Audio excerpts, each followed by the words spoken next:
Scholarship 2025चा निकाल लागलेला आहे. अंतरिम निकाल त्याचा लागलेला आहे.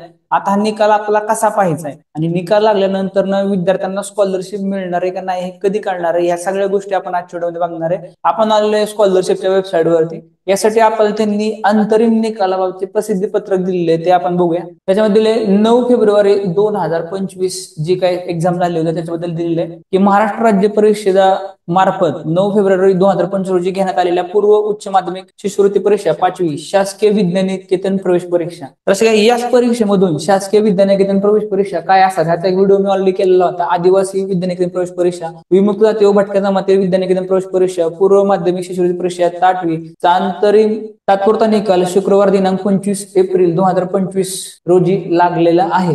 तर त्यासाठी आपल्याला विद्यार्थ्यांना त्यांचं एक लॉग इन दिलेलं आहे किंवा विद्यार्थ्यांनी त्यांचं जे काय आहे ते निकाल कसा पाहायचा ते आपण बघणार आहे. आणि शाळांना या आपल्या विद्यार्थ्याचा निकाल त्यांच्या लॉग इन मधून तसेच पालकांना आपल्या पाल्याच्या निकाल संकेतस्थळावर पाहता येईल. तर विद्यार्थ्यांना गुण पडताळणी करून घ्यावायची असल्यास आता समजा जे मार्क्स आपल्याला मिळाले ते मार्क्स बरोबर आहेत का आपल्याला रिचेक करायचे असेल, पडताळणी करायची असेल तर आपल्या संबंधित शाळेच्या लॉग इन मध्ये दिनांक 25/4/2025 ते 4/5 म्हणजे 4 मे 2025 पर्यंत ऑनलाईन अर्ज उपलब्ध करून देण्यात येत आहे. तर आपण शाळेच्या लॉग इन थ्रू शाळेला सांगून आपण गुण पडताळणी करून घेऊ शकता. गुणांच्या पडताळणीसाठी प्रत्येक पेपर करता 50 रुपये याप्रमाणे शुल्काची रक्कम ऑनलाईन पेमेंटद्वारे भरणे आवश्यक आहे. विद्यार्थ्याचे नाव, आडनाव, वडिलांचे नाव, आईचे नाव इत्यादींमध्ये दुरुस्तीसाठी 4 मे पर्यंत संबंधित शाळेच्या लॉग इन मध्ये ऑनलाईन अर्ज उपलब्ध करून देण्यात आलेला आहे. सदर अर्ज ऑनलाईन व्यतिरिक्त अन्य कोणत्याही पद्धतीने पाठवल्यास स्वीकारले जाणार नाही. म्हणजे आपले हे ऑनलाईन लॉग इन मधूनच भरायचे. विहित मुदतीनंतर प्राप्त झालेल्या अर्जांचा विचार केला जाणार नाही. तसेच शाळा माहिती प्रपत्रात शाळेचे क्षेत्र अभ्यासक्रम दुरुस्ती करायचे असल्यास शाळा मुख्याध्यापकांच्या स्वाक्षरीचे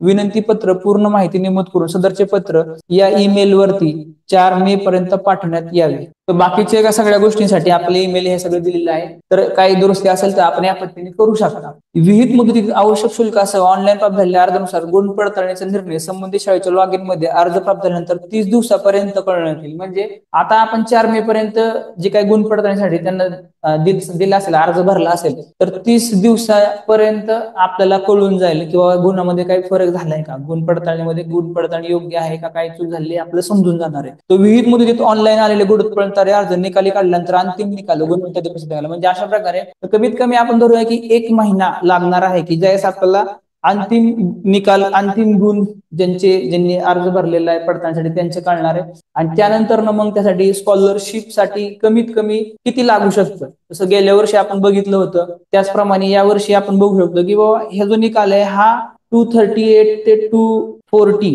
235 टू 240 टू 245 या बिटवीन तो हा निकाल लागू शकतो. या बिटवीन जर आपले मार्क्स असतील तर 100% आपल्याला स्कॉलरशिप मिळण्याची शक्यता याच्यामध्ये आहे. आता यासाठी आपल्याला कुठे चेक करायचे, कसे मार्क्स आपल्याला आले ते कुठे चेक करायचे बघूया. तर वेबसाईट वरती आपल्याला दिसते अंतरिम निकाल विद्यार्थ्यांसाठी, या ठिकाणी क्लिक करायचे. या ठिकाणी आपल्याला सीट नंबर टाकायचे, सबमिट करायचे आणि आपल्याला एक निकाल प्राप्त होणार आहे. तो अशा पद्धतीनं हा जो निकाल दिसतोय आपला विद्यार्थ्याचा निकाल आपल्या समोर दिसतो. त्याच्यामध्ये दिसते आपल्या विद्यार्थ्याचं नाव, शाळेत जन्मदिनांक, प्रवर्ग, पालकांचे उत्पन्न, अभ्यासक्रम, शाळेचे क्षेत्र, त्यानंतर आसन क्रमांक, केंद्र क्रमांक, UDIS क्रमांक, माध्यम, विद्यानिकेतन प्रवेशला नाही का त्यांना येस म्हटलेले त्यांनी. तर त्याचबरोबर पेपर 1 प्रथम भाषा किती मार्क्स आले दोघा याच्यामध्ये 132 आहेत. तृतीय भाषा बुद्धिमत्ता चाचणी 128 आहेत. 300 पैकी 260 मार्क आहे. शेकडा गुण किती आहेत. आता या ठिकाणी निकाल दिले पात्र निकाल, याचा अर्थ विद्यार्थी पासिंग झालेला आहे, लक्षात पास झालेला आहे. अजून आपल्या स्कॉलरशिप साठी जो काही स्कॉलरशिपचा कट ऑफ आहे तो नाही आलेला,